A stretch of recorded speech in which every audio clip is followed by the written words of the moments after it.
Happy Friday, good people. Thank God it's Friday. Welcome to my YouTube channel, Divine Calling.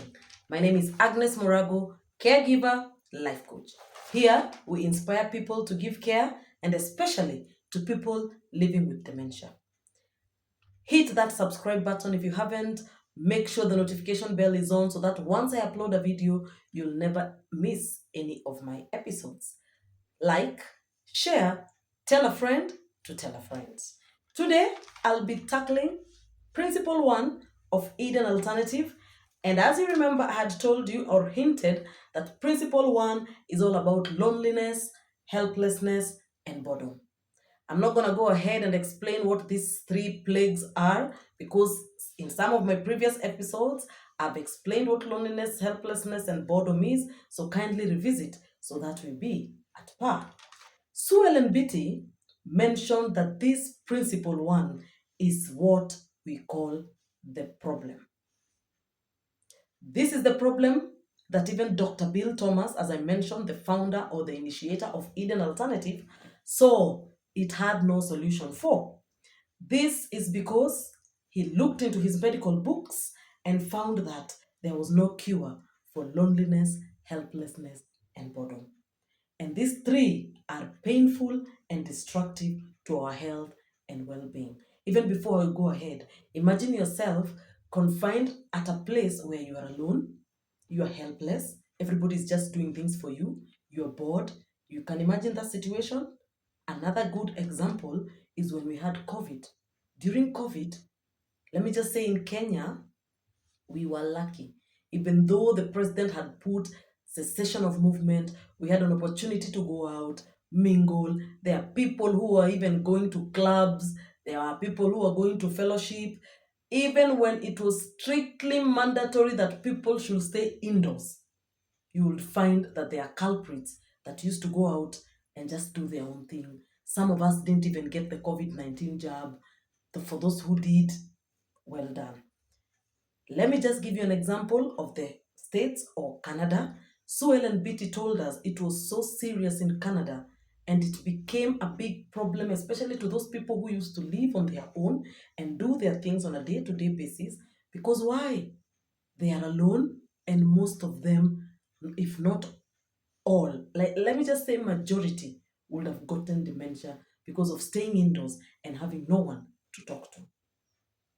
In my previous episode, I have always mentioned that social capital, social interactions are good and are one of the factors that will stop dementia from creeping in and getting to you.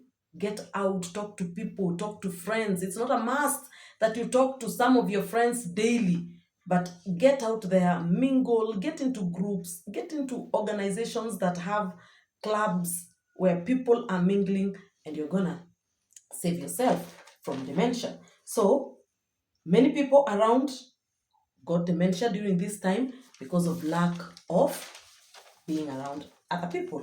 Therefore, this is what we are talking about. These plagues are so serious. These plagues are serious and surprisingly, they can lead even to death. You heard me right.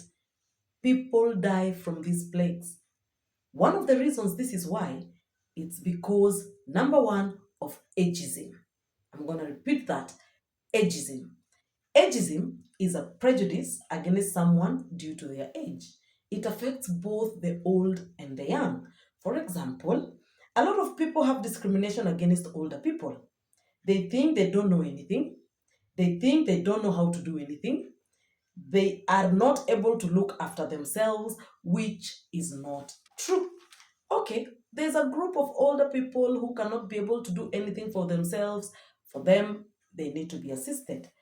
But this is not true for most older people. We tend to generalize. Or, in the opposite side of the young, we say to children, oh, you're too young to understand this. Oh, you're too young to know this. Oh, you're too young to do this. Of course, you cannot let a 2-year-old drive a car or run a machine, laugh out loud, but ageism is a serious prejudice. Ageism is one of the things that we are fighting to stop. Let us teach our children that it is a privilege to grow old. that it is a privilege to embrace aging because not everyone is lucky to have that opportunity.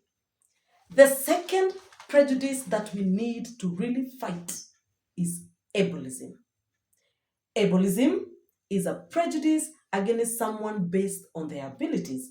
For example, some people might think that someone with a cerebral palsy condition is slow or stupid, which is not true. You will be surprised at some of these people living with cerebral palsy and what they can be able to do. It's the same case with people living with dementia. Instead of supporting them to do what they can still do, we take things away from them and do everything for them. That is not what we're supposed to do with our people living with dementia. And this is also going to help us and ease in our job.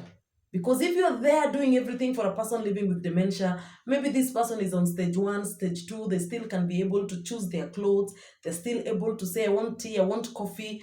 Don't just bombard them with porridge because you think it's good for them.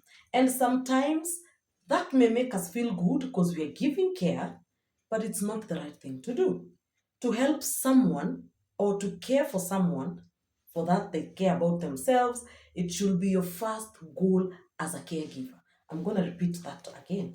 To help someone care for themselves should be your first goal as a caregiver or in the caregiving field. For example, let them pick their own food, let them pick what they want to do. If they want to do exercises, well and good. If they don't want to do it, let them be, and so on and so forth.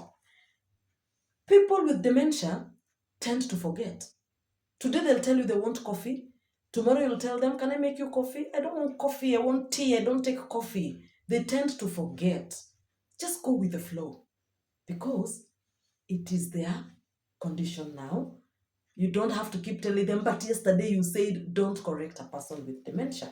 They keep repeating themselves, let them have their way. Sue Ellen Beatty, apparently, her mother lived at Cheerbrook Community Center, for those who have listened to my previous videos. And Sue Ellen Beatty tells us that it reached a point that her mom could not remember her. She used to push her with her wheelchair, and every time she used to push her, her mother used to tell her, you're a nice lady, you have a good heart. Who are you again? Please tell me your name again. Suellen Beatty never got hurt. Suellen Beatty never got agitated or angry. She just understood her mother and just flowed with how things were. She just always remained positive, and that is what we need to do with our people living with dementia, guys. An elder or an elderly person is someone deserving our respect. An elder is someone who is here to teach us. Don't pass those bad jokes on old people, guys. Let us fight ableism and ageism as much as we can. And as I conclude, if you are ageist, you'll think that old people have nothing to teach you. But you have to remember, they were once 10 years old, they were once 16-year-olds, they were once newlyweds, they were once new parents, they were once people who struggled, people who had jobs, they were once professors, they were once lecturers, they were once bankers, and so on and so forth. Let us work on alleviating these plagues. And guys, I will end with a Mother Teresa quote that says, the greatest poverty in the world is loneliness. Love your elders, especially those living with dementia. Dementia is something that is creeping in our country in a very, very fast rate. One of these fine days, I'm going to discuss about some UN policies that came up and how dementia is going to come taking over. By the time that we're reaching 2030 to 2040 to 2050, I bet we will be where our first world countries are. And if you do not have information on dementia, you're going to need to have it so that you're able to take care of your elders. As I said, we do not have care homes in Kenya.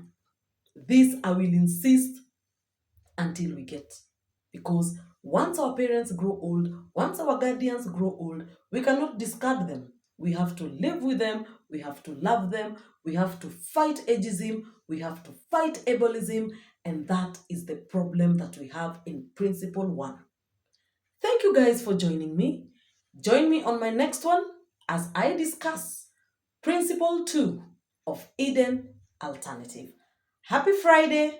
God bless you all. Adios.